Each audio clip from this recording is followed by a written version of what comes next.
से, विज्ञान से। और वो वैज्ञानिक रूप से उनको पता था कि अगर अरबों को हराना तो एक मजबूत नौसेना चाहिए, एक सीधी कार्यवाही चाहिए। अब अगर पाकिस्तान के घुटने टिकाने हैं हमको, आप सोचिए, अगर हम पाकिस्तान के घुटने टिकाना चाहते हैं तो क्या शांतिपूर्ण तरीके से पाकिस्तान घुटने टेक देगा? थोड़ी सी चीज को देखा तुमने, कह रहे दरिया में रक्त बहा देंगे। बिलावल भुट्टो, एक वो हाफिज सईद है उनका आतंकवादी, वो क्या कह रहा था, वहां दरियाओं में रक्त बहेगा। इतना मामूली रक्त है क्या? अगर हिंदुस्तानी कुछ थोड़ा सा और भी बहा देंगे तो बह जाओगे तुम, रक्त की तो जरूरत भी नहीं है। लेकिन जो लोग उस इंस्टेंट के हैं, तो वो घुटने ऐसे नहीं टेकेंगे, वो घुटने टेकते हैं शक्ति प्रदर्शन के सामने, जो पुर्तगालियों ने करके दिखाया। अरबियों को मारा उन्होंने, महमूद बेगड़ा को मारा, गुजरात के शासक को। तुर्की वाले तुम भी आओ, तुमको मारेंगे, और उन्होंने मारा पुर्तगालियों ने सबको, किसी से कुछ नहीं हुआ। तो जब मार लगेगी, उसके बाद में जब समझ में आएगा। तुमने देखा एक छोटा सा कोई गांव में नया नया डॉन बनता कॉलर ऊपर करके, पाकिस्तान उससे नए कॉलर ऊपर करने वाले डॉन की तरह है। जब उसे पता चलता है, हाँ देख लेंगे। लेकिन जब प्रशासन उसको उठाता है और उसमें एक दो दिन उसमें लाठी बजती हैं, और जब उसके नाखून उखाड़ लिए जाते हैं एक दो, तब वो कहता है बाबूजी आज के बाद नहीं करूंगा।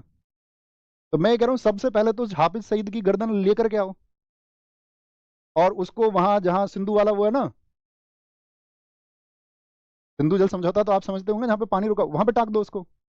मैं कह रहा हूँ कि बहुत दिनों तक तो आतंकवादी बहुत सारे ये सोचेंगे बयान देना चाहिए नहीं देना चाहिए। अमेरिका ने यही तो किया, ओसामा बिन लादेन को ढूंढ करके मारा। अब हिंदुस्तानियों के अंदर वो सोच रहे हैं कि दम नहीं है, क्योंकि उनको पता है ना कि ये हिंदुस्तानी भी आपका लास्ट में तो आपका जातियों के ऊपर लड़ेंगे। उस तरह का करेज दिखाई नहीं पाएंगे, उस तरह का साहस दिखाई नहीं पाएंगे। इसीलिए तो बयान दे देता है हिंदुस्तान के बारे में कोई भी। आप देख रहे होगे पिछले 3 4 5 दिन की न्यूज, क्या चल रहा है न्यूज में। जो विपक्ष के लोग हैं वो कह रहे हैं कि सिर्फ हिंदुओं को मत दिखाओ, एक मुसलमान भी मारा गया है। वो ये नहीं कह रहे आतंकवादी हमला हुआ है, वो कह रहे हैं कि सिर्फ हिंदू हिंदू मारे गए हैं, उसको दिखा रहे हो यार तुम। जो पाकिस्तानी मारा गया, एक नई खबर आई फिर, अरे नहीं नहीं वो मुसलमान नहीं है, वो तो गुजर बकरवाल है। बात ये है ही नहीं।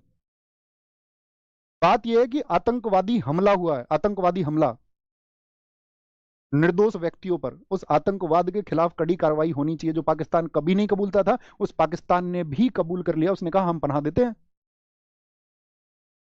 गवर्नमेंट की क्या प्लानिंग है वो हम आम लोग नहीं जानते हैं। हम तो यही उम्मीद करेंगे ना, सरकार एक सख्त कार्रवाई करे, और ऐसी सख्त कार्रवाई होनी चाहिए जो भविष्य के लिए मिसाल बने। ले लो पीओके को, यही तो समय है। इन लोगों ने सोचा 1947 में बंटवारा हो रहा था हमारा, तो सेनाएं घुस के आ गई, वो आपका पाकिस्तान की 1948 पाक ऑक्यूपाइड कश्मीर, भारत का हिस्सा ले लिया इन्होंने अपनी तरफ। अभी चाइना बिजी है ना अपने अमेरिका वॉर में, टैरिफ बढ़ाया हुआ है उसने चाइना के साथ में, चाइना खुद उलझा हुआ है। पाकिस्तान में दूसरा पक्ष है, उधर बलूचिस्तान वाली जो आपका पीएलए वो डिमांड कर रहे हैं, वहां पे पाकिस्तान फंसा हुआ है। सबसे बेहतरीन समय कार्रवाई हो, पीओके खाली करो, पीछे जाओ। हम एक एक भारतीय लड़ने के लिए तैयार हैं। भारतीय सेना आदेश करे कि कब उसको सिविलियंस की जरूरत है, भारत का एक एक बच्चा तैयार होगा लड़ने के लिए, किसी के भी खिलाफ। उन दो चार लोगों का मत सोचना तुम, विरोधियों का, विपक्षियों का, जो वोट बैंक के चक्कर में कुछ भी कहते हैं। हिंदुस्तान यूनाइट है, इसका एक एक बच्चा लड़ेगा जब जरूरत होगी। हर एक व्यक्ति के अंदर उतना दम है। तुम बताओ लड़ोगे कि नहीं लड़ोगे? और हमारी सेना उतनी कमजोर भी नहीं है, उसको जरूरत भी नहीं होगी सिविलियंस की, वो सब कुछ कर सकते हैं, सब कुछ। तो इसने क्या बोला,